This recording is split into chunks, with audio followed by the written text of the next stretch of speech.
Selamat pagi teman-teman. Bagaimana kabarnya di hari ini? Semoga semua baik-baik saja dan sehat selalu ya. Jangan lupa ya teman-teman untuk selalu menjaga kesehatan, olahraga tiap pagi biar fit. Jangan lupa untuk selalu pakai masker jika teman-teman ingin keluar rumah, dan pula siapkan selalu hand sanitizer. Jangan dulu untuk nongkrong atau berada di kerumunan. Pilihan terbaik adalah di rumah saja. Oke, untuk hari ini saatnya saya untuk bercerita lagi. Sebelum kita mulai lagi untuk bercerita, jangan lupa ya teman-teman untuk selalu support channel ini dengan klik tombol subscribe, dan jangan lupa untuk aktifkan loncengnya, agar ketika saya upload video baru, teman-teman mendapat notifikasinya. Terima kasih. Maaf ya teman-teman, untuk kelanjutan ceritanya kemarin, saya tidak bisa upload karena aktivitas saya sudah kembali semula. Sudah 3 bulan WFH atau kerja di rumah, dan sekarang sudah memasuki new normal.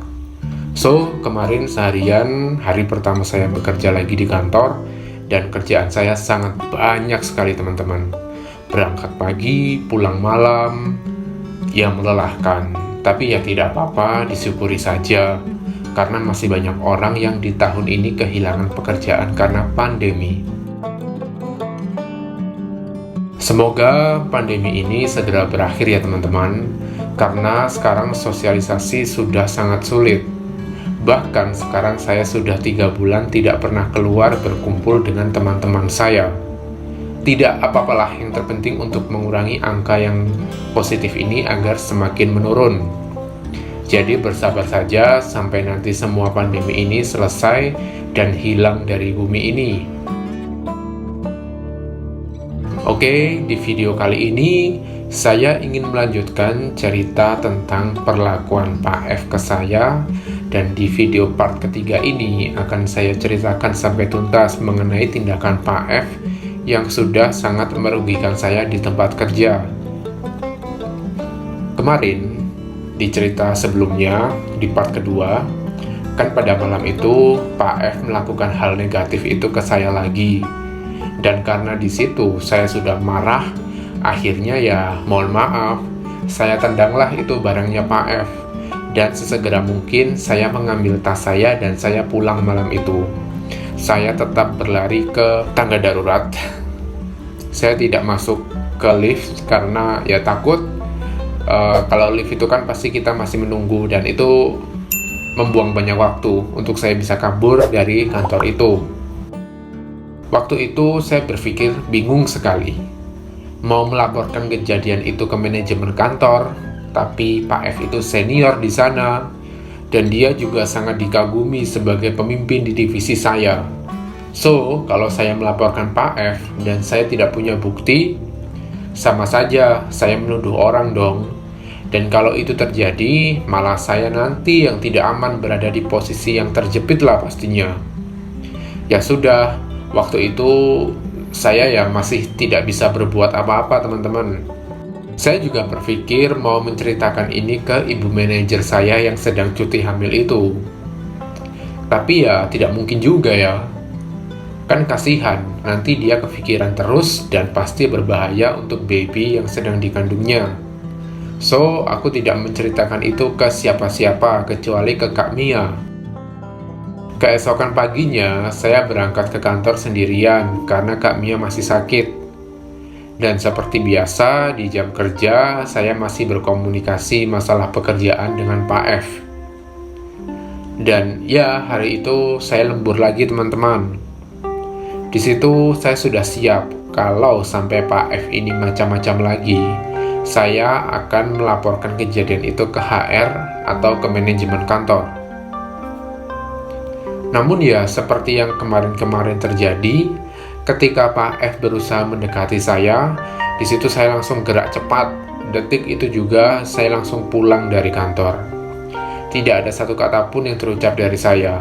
Saya langsung meninggalkan dia sendirian di kantor. Ya saya tidak akan berpikir mau dia ketakutan sendirian di kantor atau bagaimana. Yang terpenting saya ingin menyelamatkan diri saya sendiri. Saya pun berpikir, kalau saya tetap menceritakan ini ke pihak kantor, ada 2 kemungkinan yang saya terima.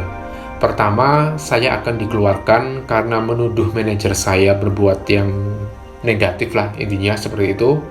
Atau manajemen percaya ke saya dan Pak F ini dikeluarkan dari kantor. Dan semenjak hari itu, saya selalu menolak kalau disuruh lembur sama Pak F. Saya sudah tidak peduli lagi dia mau melaporkan saya ke manajemen atau bagaimana, whatever lah. Yang terpenting, saya sudah tidak mau berduaan atau lembur hanya 2 orang di kantor tersebut.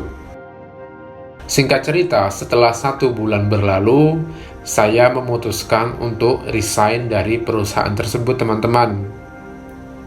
Karena saya sudah tidak nyaman bekerja di kantor itu. Saya sudah memutuskan untuk tidak menceritakan perilaku Pak F ke orang lain. Saya mengajukan pengunduran diri ke perusahaan karena saya ingin pindah rumah di kota lain. Itu alasan saya. Tidak mungkin kan saya beralasan kalau Pak F itu memperlakukan saya yang kurang baik. Ya intinya, oke lah, biar namanya bersih, nama saya juga bersih. Jadi ketika saya ke HR, saya beralasan kalau saya ingin pindah rumah. Lalu, kalau ditanya, kenapa saya tidak menceritakan saja perilaku Pak F ini ke manajemen? Begini teman-teman, saya berpikir Pak F ini usianya sudah di atas 30 tahun. Dia punya istri, punya anak. Kalau sampai dia dipecat, bagaimana dengan kondisi ekonomi keluarganya? Sedangkan di usia di atas 30 tahun, cari kerja itu sangat sulit. Karena pasti kalah dengan fresh graduate. Saya berpikir lebih baik saya saja yang keluar dari perusahaan itu karena saya masih muda. Saya belum berkeluarga dan saya masih punya kesempatan besar untuk bekerja di tempat lain. Ya biarkanlah kejadian itu hanya saya, Pak F, dan Kak Mia saja yang tahu. Karena saya tidak mau kalau sampai memutus rezeki orang, teman-teman. Bisa dibilang saya berkorban sendiri demi untuk saya terhindar dari perilaku Pak F.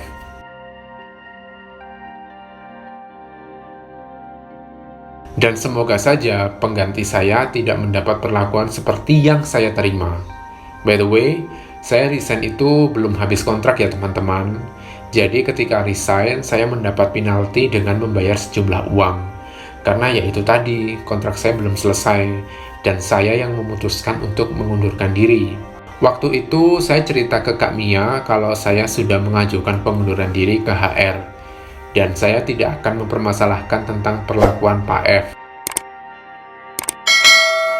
Sebenarnya, Kak Mia menyayangkan keputusan saya.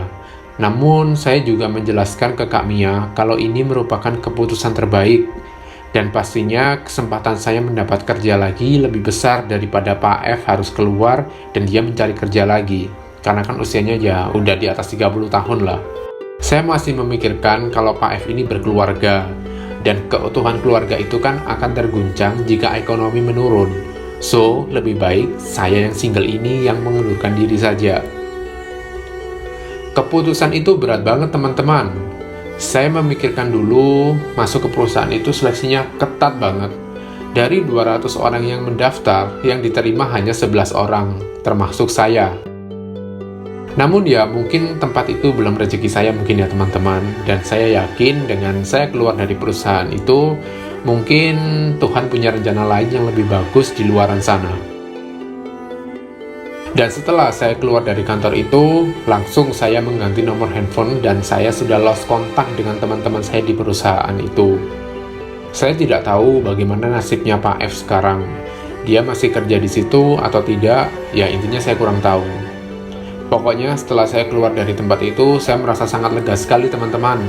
Dan hidup saya sudah mulai nyaman karena tidak ada lagi orang yang saya takuti. Oke, sampai di sini dulu saja cerita kali ini. Semoga di hari ini teman-teman dilancarkan aktivitasnya. And don't forget to be strong, be positive person, keep healthy every day. See you on the next video. Bye-bye teman-teman. Tell me pretty lies, look me in the face. Tell me that you love me.